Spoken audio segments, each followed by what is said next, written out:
Rahkola, ruutu 5, numerolla Satila, Rajavuori, ruutu 9, yli 3,5 litraa pitää olla.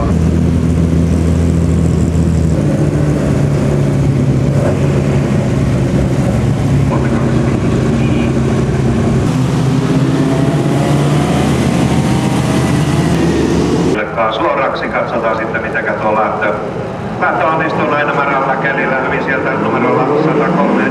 Mika Rahkola paratelee nousee tällä hetkellä kolmanneksi.